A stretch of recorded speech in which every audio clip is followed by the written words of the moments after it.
History laid the foundation that informs our conversation.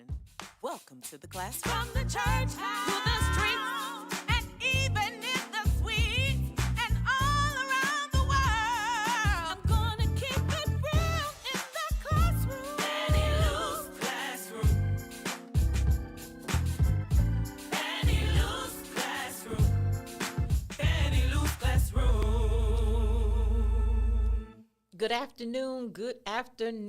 Welcome to another episode of Fannie Lou's Classroom. We thank you for taking out some time to get this different kind of meal at noontime, at lunchtime with us on today. We're excited about today's conversation, and we're even more excited about our guest who's going to kind of lead us in a very serious but also needed and necessary conversation that we want to have as a faith community, as Fannie Lou's Classroom is designed to talk about the intersections of faith, politics, and religion. So we're going to do some of that on today as we talk about religion, politics, and the future of Black America. But first, before I do that, you know I always have to shout out the team that makes this all possible, that makes this every Thursday at noon pop off. We're going to start with Brooke, who is our audio engineer. You know we always have wonderful sound. We have great imagery, and it's because of Brooke. Thank you, Brooke. We appreciate it. Then, of course, we have our small team that you can always join. We have Cheryl is back in the house. You know, she left us last week, but she's back on today. So thank you, Cheryl, for being here. And, of course, we have Shanika also, who is an important member of our team. We want to remind you, you can always join and be a part of Fannie Lou's Classroom. Just email flc@friendshipwest.org and let us know if you want to be a part of what we are doing. We can use all kinds of help. If you're good with social media, if you're good with editing, if you're good with marketing, if you're good with writing, hey, creativity, whatever you have, we can use it. So feel free to email flc@friendshipwest.org. Now, let me go ahead. He really needs no introduction. He's been on Fannie Lou's Classroom before. He's back again with us, and you may have missed him a few weeks ago. He wasn't able to join us, but we brought him back on today. So we want to welcome back to Fannie Lou's Classroom the Reverend Dr. David Malcolm McGruder. Let's welcome Dr. McGruder back to Fannie Lou's Classroom. Thank you. I appreciate it. I need my Brooke. I need my own sound when I come on. We're gonna have to come up with my own sound. So when I come on, you know what I'm saying. You can just hit that button and people will know. You know. Okay, what you want? What's your soundtrack? We're gonna hook it up. I'm gonna have to sit with it because I was saying fireball. You know what I'm saying? Sound emoji. I don't even know what they call sound emojis or something like that. But you got some over there you can throw out there right quick. You know what I'm saying? What's Reverend McGruder? Go ahead and throw something at him right quick. Throw something at me. Oh, well, you can hit me with the applause again. Hit me with the applause one more time.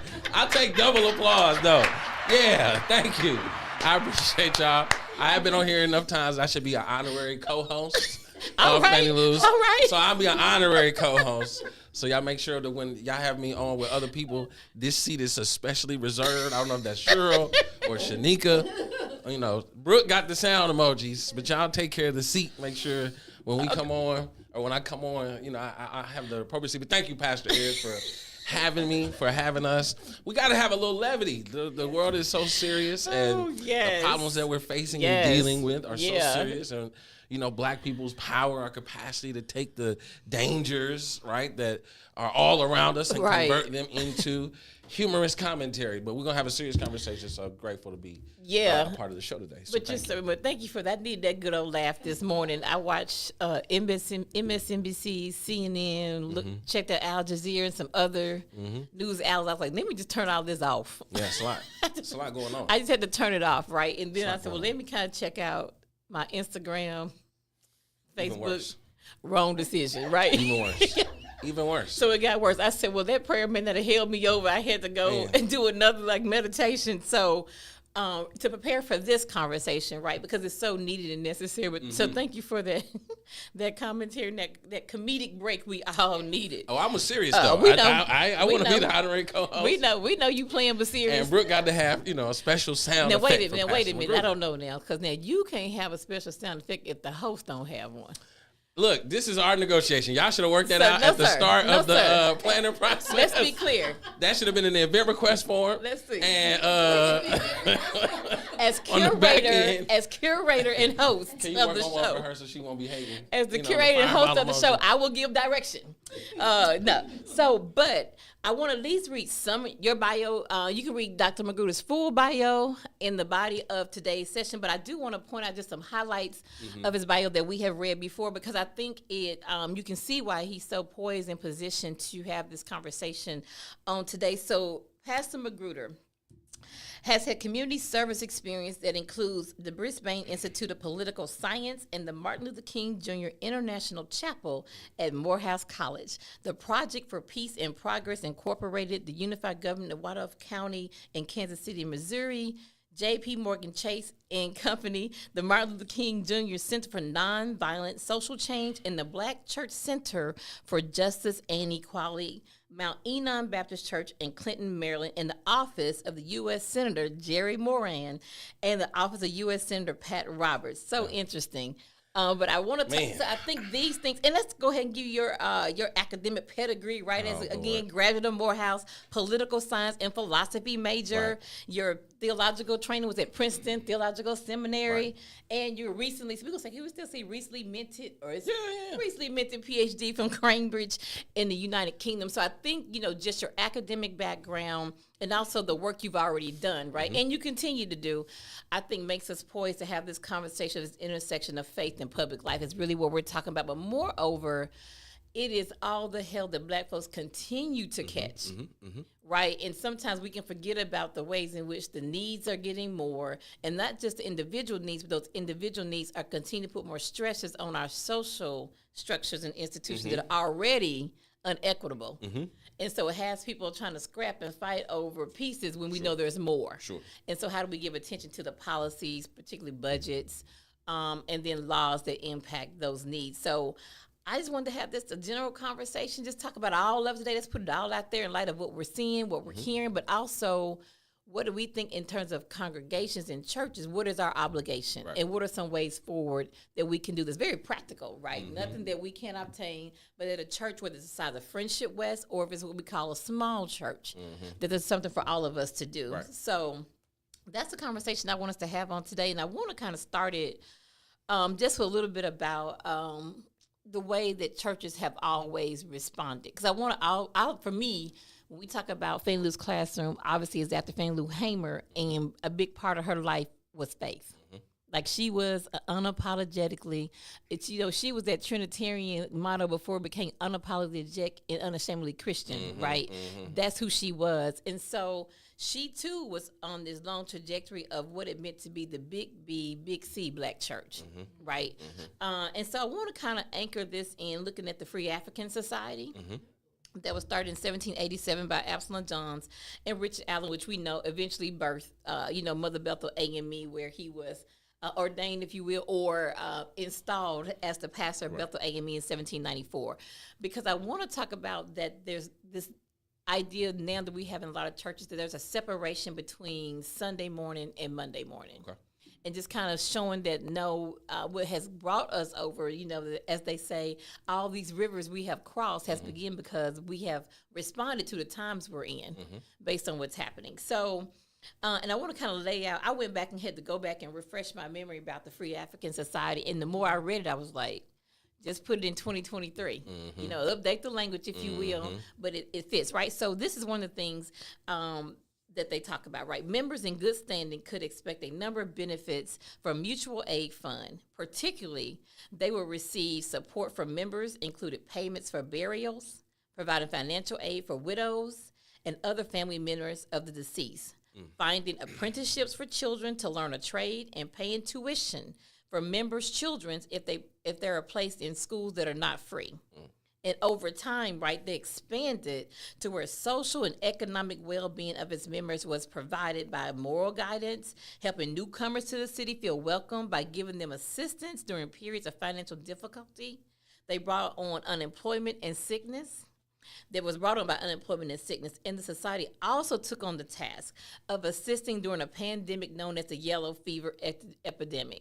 But they did so, right, at the beckoning of Dr. Benjamin Rush, who was also a signer of the Declaration of Independence. But he did so, right, out of racism, because he said he felt that black people could not be impacted by yellow fever, which obviously ended up to be not true, and well over 400 black folks died as a result of that. But the idea is that during a pandemic, this free African society, outside of doing what they were already doing, feeding the naked, feeding the hungry, clothing the naked, providing employment opportunities, training people, every need you can think of, this is what they were doing. And then they shift gears, right, when the pandemic hits, and they help with that. So I think about the ways that when the pandemic hit here, in this, around the world, but specifically in Dallas, how, we put our big banner on the building that said the church is not closed, it's been redeployed. Right. That was our motto. That was our theme for the pandemic. And I think about, that was us, right? We are the church. And again, like I said, free mutual aid societies would birth churches, and symbiotic, or the church within, out of that birth, a mutual aid society. And I said, well, that's Friendship West. Right. So I always tell people we may be an anomaly as it relates to being the city of Dallas, what we do, but we are in this trajectory of the black church who understood that there's no separation of church and community, no separation of body and soul. So during the pandemic, we did some of the same things, right? We reached out, we turned our Keys facility into a place to get testing for COVID. 2020 facility, you can get vaccines if you needed it. Ongoing testing. And I know we served well over 25,000 individual and families with food and water distribution during the pandemic, and layered that with the winter apocalypse that hit, like that winter storm in February 21, we had to double up on what we were doing. Right. Not only that, so that's like the needs part, but we also dealt with, right, the policy pieces where we also advocated. Some of us gave testimony to Texas legislative session or Texas legislators around the grid. Like, what does it mean for you to shore up this grid so this doesn't happen again? So, go back to free. Well, this is more, Mother Bethel did this. I remember they did a campaign to not purchase any goods made by enslaved people, right? So this idea of protest, boycotting, standing for justice is in our DNA. Right, and I think about the ways that we have done this at Friendship West. And I remember, and Cheryl can probably remember this too, I believe. I don't think Shanika had joined us yet, but even during the pandemic, we did things around advocating for, staving off evictions, working with attorney Mark Melton. We had legal sessions, like know your rights, your landlord-tenant rights, know what those are.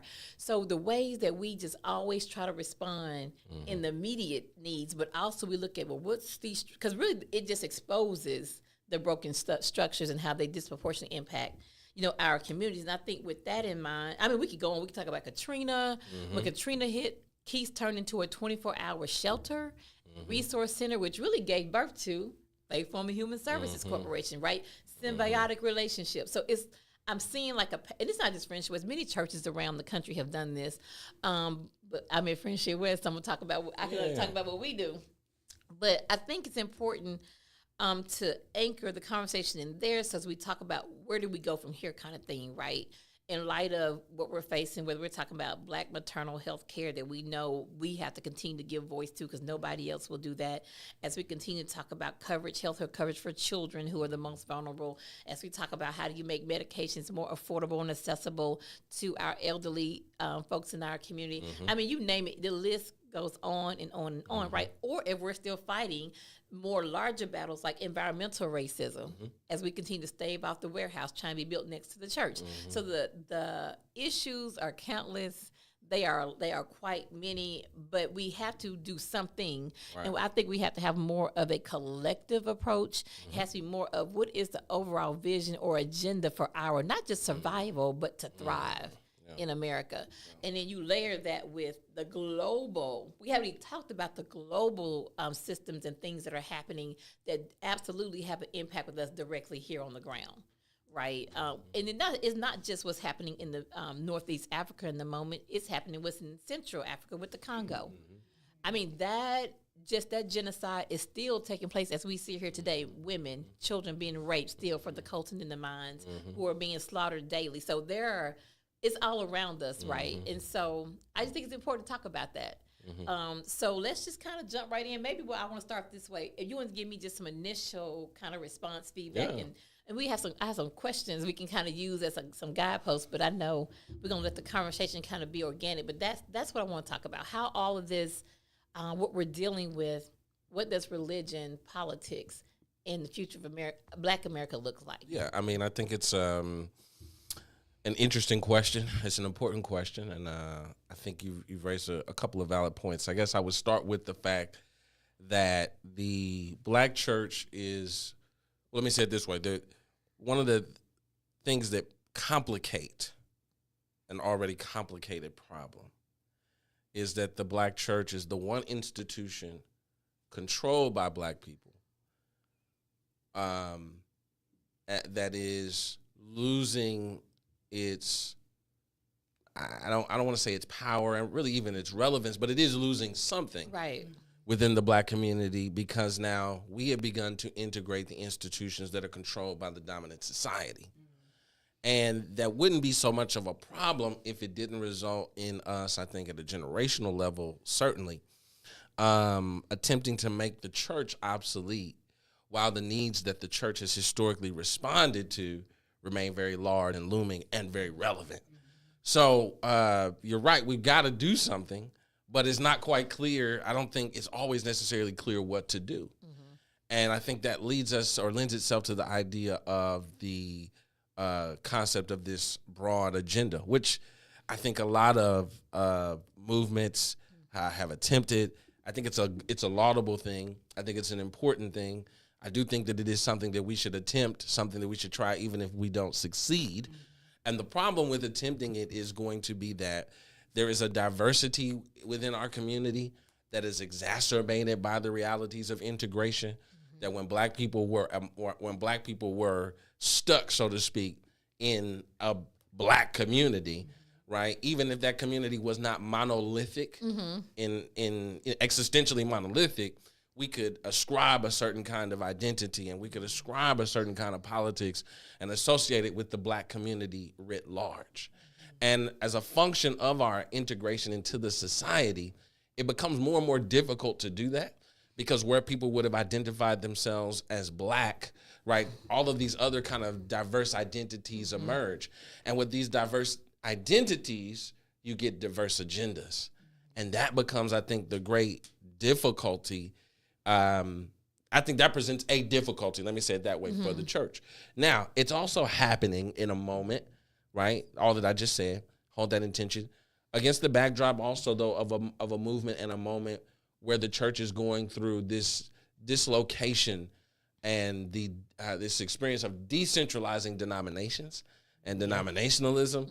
And so the kinds of theological barriers and boundaries that once prevented the Black church from having a quote unquote full-scale, full-throated political or policy-based agenda are fading away in some ways, and in some ways they're remaining the same. So I think that presents us it's the both and, right? On one hand, you've got a diverse community that is dissociated from the church, for whom the church is an irrelevant institution. Again, as I said, even if the issues that the church is reacting to remain relevant and looming large, and at the same time, the church itself is going through a moment where it's like, whosoever will, let them come. AME Zion, Pentecostal, Baptist, whoever, just, you know what I'm saying? Right. We're in that kind of a moment. So I think that is good. One of the bright spots to that point is Dr. Delman Coates, who I work for at the Black Church Center for Justice and Equality, and the senior pastor at Mount Ennon in Clinton, Maryland, who is currently going across the country, crisscrossing the country, talking to the various denominations about the Freedom Plan, a plan that he has drafted, and it's an interesting plan around money and economic policy, and it's a lot of good stuff in there. And at some point, he might be a good person to have on, actually, to kind of talk about it and give more depth to the conversation. But the genius of his strategy, from my perspective, has been that he is a Baptist preacher, but he's gone to the National Baptist Convention USA, National Baptist Convention of America, Full Gospel Baptist Convention, if I'm not mistaken, the Church of God in Christ, and all these other denominations, right, attempting to rally these denominations, their leadership and their membership around a singular political agenda. Now, it's not without complication, and it's not fraught with all kinds of denominationally based, concepts of what is right and what is wrong, and what makes sense and what doesn't make sense, complicated by class and a whole bunch of other things. But I think in terms of a model for the kind of broad-based, policy-oriented movement that you're talking about contemporarily, that to me is a good place to start, because it's not just about, and I think you said it, I think you've already said it, but when we look at the history of the Black church, we're talking about an institution, right? Not an organization, but an institution that has been on the forefront of Black protests, Black productivity, and Black policy and Black politics.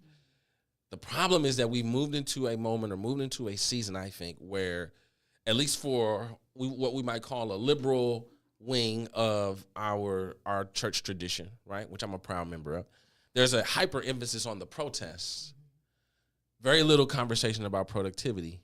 Even less I won't say even less, but even less, on the ground kind of conversation around policy. What I mean by that is moving it from the realm of the classroom and from the realm of discourse and dialogue to something on the ground in the form of tangible legislation that we can get behind and that we can achieve.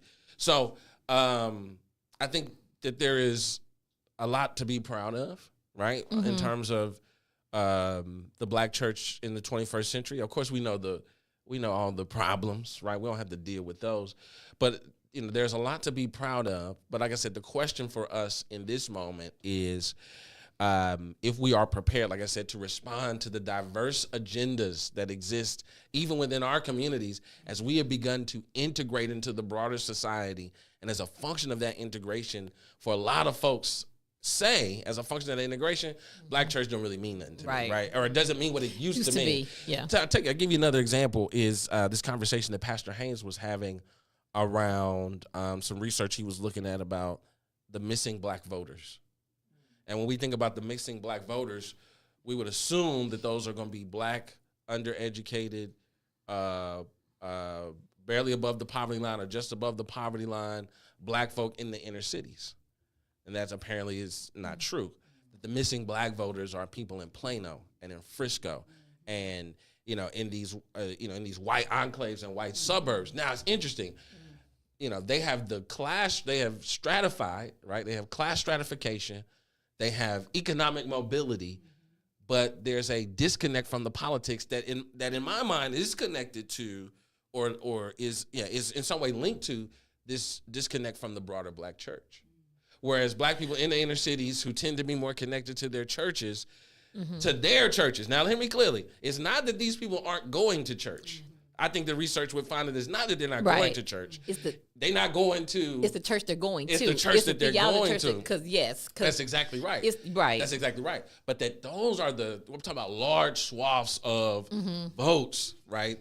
That black votes, right? That could be swinging an election one way or the other. Because again, as we talk about the diversity of our community, you can't assume. That's exactly right. You cannot assume that we all believe the same thing. And again, I think it's a function of this movement toward integrating into the broader society. But I think that's a grand example of the kinds of challenges that we would run into in terms of fomenting a broad-based, church-wide, policy-based movement. And it's not, again, that it's, here's what I would say. The problem is that those people who are going to have the money, who are going to have the resources, who are going to have the stratification, who are going to have the mobility, economic, social, or otherwise, are disconnected from the community because they're disconnected from the church. So what good does it, I'm not going to say what good does it do, but, Dr. Coach's efforts, with, the Freedom Plan, Dr. Haynes' efforts with Rainbow Push, these other efforts, these broad-based efforts to galvanize and mobilize the African-American community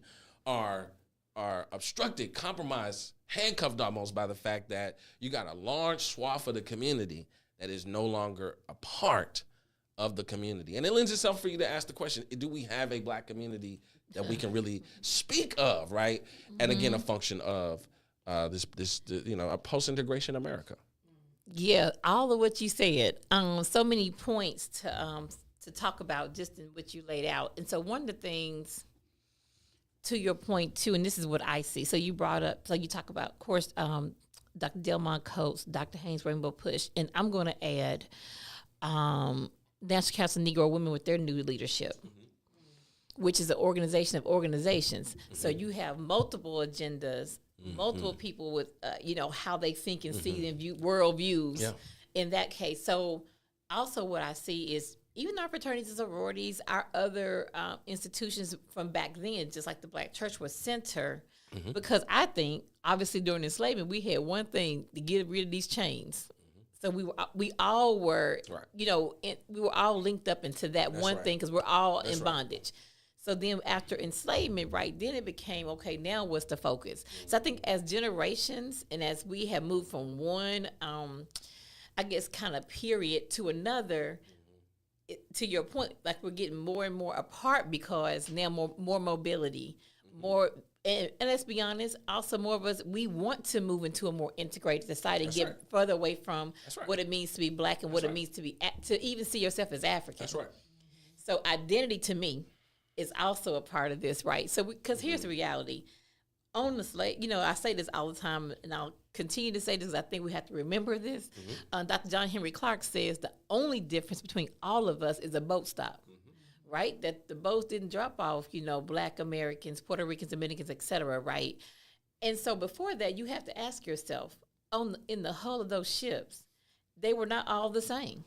Without question. So the same way you're talking about diversity of Black America today, you had that same diversity in the hull of those ships. That's right. And that's the Thurman question now when he says, what manner of spirit, right, existed in the bottom of those boats that allowed those who survived to also see, now we in this thing together, how do we take all of these differences, language, culture, tribalism that would have been there, right? How do we take all of that to see, we got to go here.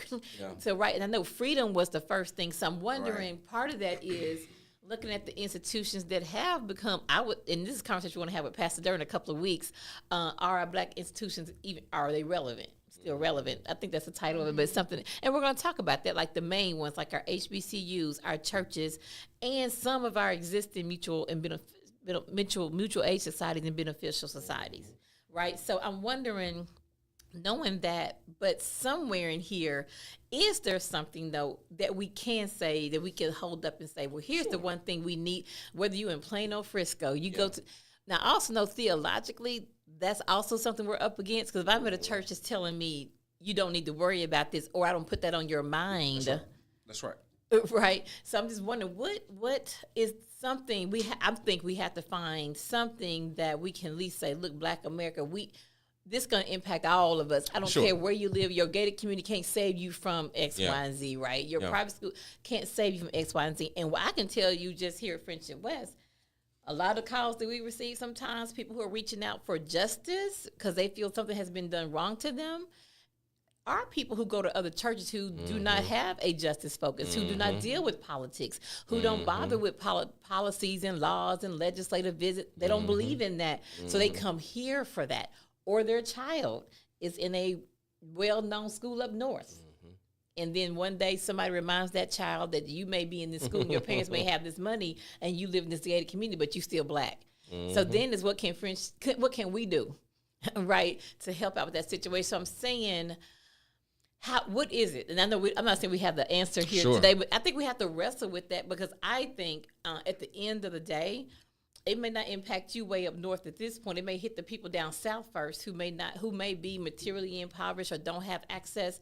But eventually, it's going to find you, too. Like, how do we really show how systems and institutions, like, you may be doing fine now, and it may not be hitting you, but there are ways when it comes down to who really gets what, how do we remind people that, I guess I can say this way, that you are still Black, right? That's what, part of what Pastor preaches a lot of time from the pulpit, right? Like, understand that these systems still are not designed, pretty much for yours. And I think about example, when they, I think it was definitely in Texas, when DEI started to be dismantled and the Supreme Court came down with that decision, how the 4 leading Black women of these 500, these Fortune 500 companies immediately got dismissed. Not moved to another position, but dissolved.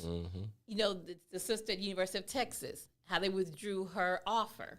Because because they immediately dismantle their DEI program. So I'm saying how you may be in Plano Frisco, maybe you're a professor, you feel that doesn't touch you, but showing how it can. These are Black women who clearly did the work to ascend a corporate ladder to be in that position, and for them to say no thank you, and not even try to locate you somewhere else.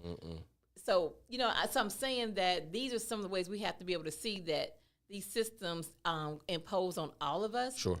Probably at different levels, but it's there. Yeah, I mean, this is the beauty. What did you call it? The gift and the curse of freedom, right? On one hand, right, we're free, right. On the other hand, we are so free we don't see how we are connected to each other. We don't see how we are bonded together. One of my favorite essays is one by Angela Davis about essentially gender in the slave context, and she writes, on the slave ship, there was very little distinction, right? Between even though there was diversity, to your point, right? In terms of tribal diversity, linguistic diversity, religion, ethnic diversity, religious diversity. It's the experience though of the slave ship that united us, right? And that did connect us. And I think that it's a harder task to remind people of who they are. It is that's a hard task. That's a high bar. It's one of those things that it's like having good home training. Like, you either got it or you don't. And so I think that maybe it is more appropriate for us to focus on, to your point, the issues that all Black people deal with, as opposed to trying to convince all Black folk that we all, you know what I'm saying, Right. that we all Black. Right. It's maybe a better use of the church's energy and effort and resources to go after those issues that impact and affect all Black people. And I think we have a good track record of doing that. But it is easy for us to get distracted by these other kinds of conversations. So, but to your point, what is the issue? What is the issue? And, economics is the obvious answer, but I don't think that there's enough I don't think there's enough homogeneity in terms of how we think about it to, really, to have a comprehensive vision economically, right? You got liberals and neoliberals, and then you've got democratic socialists, and then you've got the straight Marxists, and then you've got the, fiscal conservatives, right? And so economics is easy. It's easy because it's readily identifiable. Everybody need a roof over their head and food to eat and, clothes for the kids, but we don't have enough, we don't have enough agreement, right, about what the way forward is on the economic front. Doesn't mean that it's not an important agenda item. Right. It just means that it's fraught with this issue around diversity, right? Or it's fraught with the diversity of perspectives and opinions. Let me say it that way, that complicate what the way forward is, right? So one thing that I would say that I think all Black folk and just people generally can be organized around or should be organized around is the future of democracy. And as we look at and I'm saying whether you live in Plano, Frisco, South Dallas, West Dallas, East Baltimore, Kansas City, Kansas City, Missouri, Chicago, wherever you live, your democracy is in peril, right? From the efforts to essentially reelect at least twice. Was he twice impeached? Twice impeached? Yes. Okay, twice impeached. All of the indictments, all of these things, right? That is a possibility. You know what I'm saying? It's a possibility. That we could reelect Donald Trump. I mean, let's be clear. He almost got reelected the last time. Well, I don't know about. I get what you're saying. I almost got reelected. Sure. Yeah. But yes, absolutely. But since then, he's also attempted to lead an insurrection. You know what I'm saying? He's there are a lot of other things. It's even worse now. He's He's the front runner to be their candidate with all of that on him. Yeah. And I guess so. I'm gonna put a pin there and come back because I also want to mention because we throwing out cities. Memphis So you have Reverend Earl Fisher. To your point about united around saving democracy, right? With his Up the Vote 901, Okay. the people's convention he does there in Memphis, Tennessee, and that is, I think, that collective effort in Memphis to do just that, right? It is, how do we have this convention? How do we put forth not only candidates, but here's our agenda. Let's bring the candidates in, and which one of these candidates line up with our agenda? I think so, but I think they do a beautiful job doing that there in Memphis, but I think we need that on a broader scale. We need more of us doing that. I agree. In our communities. First, let's talk about what's important to us in our local communities, but how do we then continue to broaden that to state, to national, right? Yeah. So to your point, I think that is a way where we can kind of say, this is why this is important. Yeah. And that's what it means to, in my opinion, also disrupt the political system. Sure. If we have our own agendas and and here it is, what Ronald Reagan told, you probably know this even better than I do. You've worked in some areas. Are you calling me a closet Republican? I'm not. Okay, go ahead. Tell your Ronald Reagan story. Tell your Ronald Reagan story. So, no, you know how Ronald Reagan was right. There once was a dog in the Soviet Union. Go ahead. Tell you. But this idea, right, because I think, so we're saying around democracy is one of those things we could do. But think about when Reagan was coming into power, right, where he said, when he's talking to the far right Christian, the Christian right, now we probably call them Christian nationalists at this point, when he said, y'all can't endorse me, but I can endorse you. What's your plan? So what I'm saying is, right, but how do we do something more collectively where and it's all about, as you know, organized, we have like all these forms of power, right? And one is political power, solidarity power that really goes hand in hand. How we know we got all these, and we're going to be that way because we've never been a monolith. That's right, because God made us all uniquely individual. So we're never going to be that, but something has to pull us in. Sure. To where we say, but we going to make sure nothing disrupts this community. Yeah. And you see Greektown, Little Italy in Philadelphia, Chinatown in San Francisco. Now I'm sure everybody Chinese don't live in Chinatown. I get what you're saying. Yeah. Everybody who's Italian don't live in Little Italy, but they say, well, it's time to discuss politics, do business, we going down here. While we live in these other areas, do these other things, but there's some kind of bind there. They feel bonded and binded to a larger community. They understand that for their survival that's true. and thriving, they have to have some kind shit. Because I never want people to think, oh, we all going to be together. We're never going to be that. We never have been that. But something has to say, but now for our collective survival, let's make sure this wall is not penetrated. Right. I mean, I don't disagree with that. And I think what you're saying is accurate and correct. But like I said, I think that whereas other communities have, I say it this way, nobody has experienced the depth of the destructive forces of discrimination in law and as a part of just social custom like Black people have, right? Yeah. Right. And so there's a psychological, for sure, something that that we're not talking about, that we're not addressing, that's really the elephant in the room, which is, I can be a member of an Asian community, live in Frisco, but see myself as connected to Chinatown. Right. Whereas when I'm, hey, South Dallas raised, but once I'm raising up, I'm raising up. You know what I'm saying? Don't call me for nothing. Don't ask me for $1. Don't ask me to come register nobody. You get what I'm saying? So, but that's values. That's about your values. You know what I'm saying? That's about and let me just stay there. That's about your values. If you don't hold your ethnic identity and your spiritual identity as a value, then then it's not going to happen. And I think that is the challenge, is that we don't have a broad-based regard for Black identity as a value in our communities and among our people. And to your point, and we know that was disrupted, right? Because I never say, because I'm along that line of thought that we had plenty of retentions, that everything wasn't lost. Sure. Right. So I think though, yes, I can't think of anybody in human history that experienced what we experienced. Our Mai Alpha, I have not read about it since, and hope we never see that again. I know.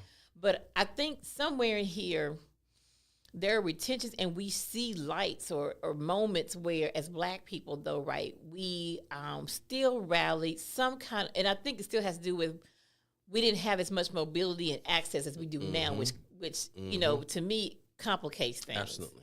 Right, because even if I was a doctor, I still had to live next door. Sure. To perhaps the sanitation worker. Sure. Right? Sure. Because somewhere here, this Jim Crow impacts all of us. So that was readily in our face. And I think part of it is no longer in our face like it normally, and we can make pretend. There you go. Because it's almost like, why are you talking to me about these hungry kids? I ate 3 meals yesterday. It's food out there. Right. Right? And so we definitely want to move. And some people don't call them, some people, you know, I'm African American or I'm neither. I'm Christian before I'm Black. Right? And so I always say a lot of this is rooted in us not having a sense of who we are. Yeah. We don't share a common culture, language. Now, we try with Kwanzaa, you know, where we try to do it. You know, I think that's one of the ways we try to pull us back into our African identity. But I think that's definitely a big part of it. And in fact, none of us run away from it. That's right. Right? And we're scared about native tongue. Like if I were to stand up in church and say a prayer and say Ashe instead of Amen. But then if we walk back where you got our Amen from, then you're like, oh, okay, then you can't be afraid of your native tongue, right? Yeah. So I think part of it is how do we, and maybe that's something, I mean, how do we begin to look at the way that, well, first of all, religion, right? We talk about religion in America. Now, you know, we use that term in language, but like, again, if we were to look at our African identity, we wouldn't even use the term religion because it's not something that you do, it's who you are, right? So there's no disconnect then from your politics. From, you know, your identity informs all of that. Yeah. So, yeah, I guess we have complicated this conversation even more. But I think it's important to put out there, like, these are some of the hindrances that we have. So when people say, we got to get together and we got to get this plan together, you got to look at all the ways that how it can, a unified plan, I think, has to be born out of us first saying, well, at least we're going to come to this table as we understand we identify as Black and African. Yeah. And what does that mean? Because to your point, like you said, Asian, I know I'm Asian. I have no problem with that, so I can live out here because I'm going to be Asian wherever I go. I mean, it's not like it's like, you know, that Asian identity. That, what would I say? It's not that there isn't that white supremacy doesn't have a chokehold on Asian identity or Latinx identity either, right? It's global. White domination is global. It's a global crisis. But they also see them. I mean, but many of them have not gone to the type of disruption that we have. Exactly right. To completely try to erase who you are. Mm-hmm. You know, no, that's exactly right. No, I think that's exactly right. And so you have a issue of people attempting to kind of flee from that, get away from that. But let me go back to this conversation around, if you don't mind, around preservation of democracy, right? Because again, I think as we look at DC, we talk about religion, politics, the future of Black America. You know, well, the future of America is essentially compromised whenever, you know, one half of the legislative body can't pick a leader. You know, when you do, when you do pick a leader, no, seriously, this is a real thing, right? Your choice is clear. Our choices were between, you know, Jim Jordan, you know, who Trump gave the Presidential Medal of Honor or Freedom, you know, one of those high honors. So clearly a Trumpist. Steve Scalise, who called himself, you know, a kindler, gentler David Duke. If such thing exists. You know what I'm saying? Then Tom Emmer, who was the one non-election denier in the group, was dismissed within 4 hours of being coordinated as the nominee. So, you know, if anything, you know, it's going to be really difficult to advocate for democratic change if you don't have a democracy. And I think that is the real challenge. So, you know, I think more than anything, we need movements like Up the Vote 901, you know, and others that are rallying, that who are issuing this clarion call around civility not just civility, but an urgent need for us to run to the microphones, run to the ballot box, run to the town hall meetings so that we can have comprehensive, clear-cut conversations. We need to be listening to each other. And I don't think that there's, I think that is that's not happening enough in Black America. That's true. It's not happening in America generally. Right. It's a function of, we talk all the time about social media. It's a function of these algorithms who force us further and further into intellectual and discursive silos where we hear the same messages over and over and over again. And part of the challenge is that we are not hearing we're not hearing enough diverse conversations on our own, and so when we do run into those diverse conversations or those diverse ways of thinking, we're immediately on the defense and on the attack. And I think this is true for the majority of Americans at this point. I don't think this is something that is exclusive to Black America. It's not a Black America problem only. This is a broad issue, but in terms of Black America, we're most impacted by there you go. We're the most impacted by our inability to sit down before we even talk about getting on the same page, to be able to have a civil conversation and hear one another, and then from there be able to, to articulate a way forward. Right. So I think that to me is, the most damaging thing. Democracy is rule of the people. Well, if the people, are, can't agree, or if the people want to be ruled by a strong man, which 40% of the country obviously do, then that's we have another problems. conversation, right? Just because we live in a patriarchal society, and and that also impacts and informs how we're functioning. But Black folk in particular have, when you say can democracy be saved, and some would argue, have we ever fully had a democracy, particularly a racialized democracy, which is what, 50 years old. That's true. So. But do we want? But we don't want the autocracy that we see don't. clearly on the horizon, right? It's this. Then Black folks, we've always been. Come on, Mississippi Freedom Democratic Party. Fannie Lou Hamer, her testimony before the Credentials Committee were like, well, you gonna give us more than these 2 seats, sure, right? Sure. And you think about the Black women in Alabama that made sure a pedophile didn't get elected into office. Sure. So Black women are always showing up and voting. Like, we show up in record numbers to vote. So this idea that Black folk, I think we understand the necessity and the sense of urgency to preserve this would be, I guess, if you will, democracy, right? So if that is happening on that end, so you got Reverend Fisher in Memphis. I'm sure some other folks who are doing that too, right? But you have Reverend Fisher in Memphis trying to do that. Then you have the Black Women Voters Group in Alabama. The name escapes me right now. Then you have Stacey Abrams doing what she does around the country. So we, on the one hand, we're trying to preserve this democracy, while on the other hand, we seem to be disconnected because some folks are not showing up and voting, or they are voting for Trump. And I mean, I honestly think that so let's unpack that a little bit. You're talking about Black men. Yeah.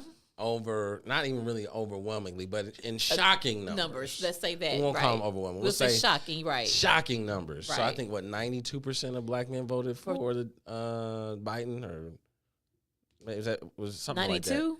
And it was like 8% or something like that for Trump. Does that sound right to you? That sounds kind of close to right. So not like overwhelming, but shocking. But shocking. But we look at that because they were young voters too that did that. Sure. So I'm saying we're looking at the generations coming. That's right. They're the future of the electorate. Sure. So it matters how we see these. It may have been 8% this time, or last time. Sure. Does that number keep? But this is what I would say. Okay. So what did the Democratic Party do to respond to that 8% of Black men who voted for Trump? Or did we say, can't be trusted in the ballot box, let's throw them away? Because see, to me, what the most damaging number to me is the 50% plus white women who voted, overwhelmingly for Trump in 2016 and again in 2020, right? Let me tell you why that didn't surprise me, though, because I feel like that's that Chancellor Williams, in his destruction of Black civilization, when he talks about European countries will do a lot of infighting until an outside force approaches, then they come together to fight off that outside force. I think for a lot of white women, I think this just me because I'm not a white woman. I haven't done a poll of what they think, but I think some of that has to do with internalized patriarchy, right? Where they, even when Hillary was running, right? We're not gonna vote for a woman. And some of that, I think, is that internal thing, like, it's still this idea of he's preserving, though, this particular way of life. Sure. Right? So, unlike, and like we know, as we know, I always say, and some of them voting against their own interests. Exactly. Right? While you thinking you're saving something, you're really getting ready to hurt yourself. But it's that idea of, I don't know, sometimes you watch some of the old civil rights documentaries or movies. And I can't remember which one I was watching because I watched so many of them. Right. Like you probably. Oh, yeah. But I remember on one, now this is when I was younger and I saw this, and it was a documentary, and it was an exchange between a reporter, a white reporter, and like a white woman in Mississippi or something like that. And I forget the conversation was. It was when the three Sworn and Goodman Chamberlain, they went missing. Yeah. And so they was trying to get her, I guess, to have some empathy for what was going on. So she goes into this whole diatribe around, black people, they stink, they nasty, da da da da. Now she looking like she barely holding on. You know what I'm saying? Right. But there go I. That's how she looking. Right. And so at the end, she said, I can't remember exactly what the reporter said, but I remember her response. She turned and looked at the camera. She said, but at least I'm not black. And I'm saying, I think a lot of people, that it's this mentality, right, that I'm going to vote here because I think this is going to save me or give me what I need, even if I know clearly it's in front of me that I can't. Absolutely. Like the pandemic, when the people came on like TV and like someone died in the family or they got sick, didn't have health care, they're like, well, Trump, he got rid of this, and this, or pandemic wasn't real. Then somebody got sick and died, and they're like, it's like they wait till it's an impact. But I'm saying that's my theory on why that many women voted for Trump in that moment, voting against your interests and this idea that he's going to preserve this way up and against the narrative that you have coming on social media, mainstream media, of what black folks doing, who they are, who we are not. Disparaging movements, negatively saying they take money. Just all that they can do to discredit, which is not new, right? Discredit. So the misinformation, the disinformation, which is more scary. The disinformation is more problematic, right? Sure. The intentionality around, and then people pick it up and repeat it. Even we pick it up, repeat it, believe it. Yeah. But yeah. And I would say the Democratic Party, honestly, it's whack too, in my opinion. Sure. They missed so many opportunities. Right? Even in Texas with Beto, when he was running for governor. Their choice not to even try. Because they felt, he probably couldn't win, so they didn't even put money and put people on the ground to kind of push him up. You understand what I'm saying? I'm saying that the people hear that, know that makes people also decide, like, well, now, wait a minute. Yeah. You don't even believe in what we can do here. So it's how do you, and it's also keeping people engaged in the electorate, and you still got to, come out and vote. Yeah.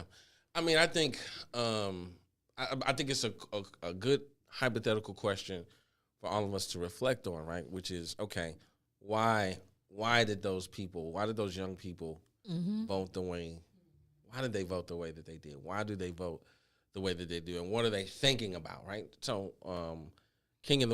talking about great civil rights documentaries, right? King in the Wilderness, all right? Yeah.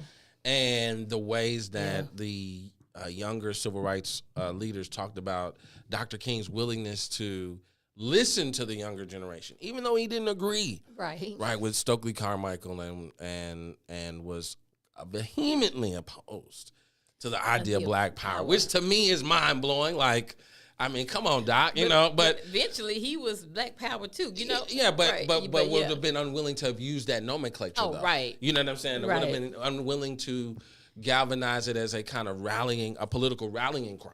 Right. Oh, right. But his willingness to listen, to the younger generation, even though he didn't agree with them, right? He was willing. They talk about the fact that he was willing to spend time with them, conversing with them, trying to learn why it is that they thought the way that they thought. So I think that's a challenge for us, a challenge for the church as it relates to religion and politics and the future of Black America is, are we prepared to listen to people who disagree with us?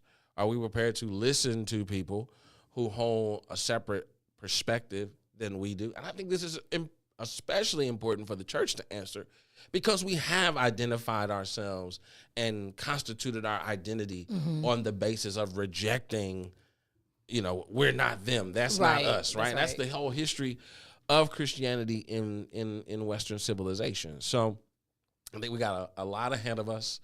I'm not quite sure that we have all of that. How about this? My great fear is that we're not prepared, for the great change and changes that are afoot. And I think for many of us, pastors, preachers, teachers, spiritual leaders, our great challenge in this moment is, this is just my perspective, is not necessarily to cast the singular vision of the way forward. Although, again, like we started talking about Dr. Colson, the great work of, Dr. Fisher and, the work of Black women all across this country. I think it is to challenge parishioners, fellow clergy members, educators, discoursers, to do the work, to do the hard work of listening. What does Tillich say? The first duty of love is to listen. And I think that we are in such a moment in our community that we need we need the best and brightest. We need our academic minds. We need the street soldiers. That's right. We need the pastors and the preachers. We need lay leaders. We need secular leaders. We need business leaders. We all do need to be united, to preserve our community. But we've got to do the work, I think, of listening to one another. Got to listen to each other. I like that. And I think to add to that, I think to layer your perspective, I think somewhere in here, that yes, our institutions may, and I'm going to say some are flailing, right? But I think another perspective, how do we also rethink and reimagine the institutions we do have that we do have control over, where we do have resources, and how do we finally say, look, let's work together? That's right. Right, so you have the religious denominations. That's one institution, right? I'm just gonna call that's an institution in and of itself. Our HBCUs, and then our business. I think our business community can be that force. That's part of the economic engine, right? So I think when we talk about the future of Black America, I think we're gonna have to shore up the institutions where we're not being told what to think and what to do. That's right. That we have enough autonomy and control over our own futures. Sure. Right. And so I think that's just work that we still have to do. Cheryl giving me the signal. But it's real quick. It's the work of preserving democracy, though, right? That's really what you're talking about. You're talking about the work of preserving democracy. That's really the conversation we've been having, which is, can the church put itself forward as a space for democratic innovation, discourse, and dialogue, right? I'm saying that, but that too.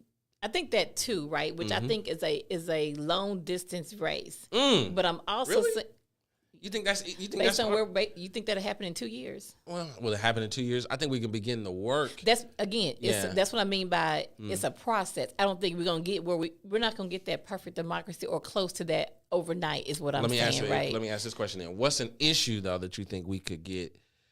And I'm asking this question in light of, you understand that the Republicans control the House and the Senate. I'm saying, what's an issue that you think we could move the needle on overnight as a community? What's an issue overnight? I don't think we can move any issue overnight. Okay. In the next 2 years. Because this is why I'm saying this. Because if you're talking about preserving democracy, that is deeply rooted in that's institutional. That's right. And I know that system, just by experience, that the wheels churn, but they do churn slowly, right? So, some could flash and happen overnight. We would love that. But I'm saying that if we look at the trajectory of history, sometimes one generation labors, the other one benefits. That's fair. Sometimes you labor and you see that benefit.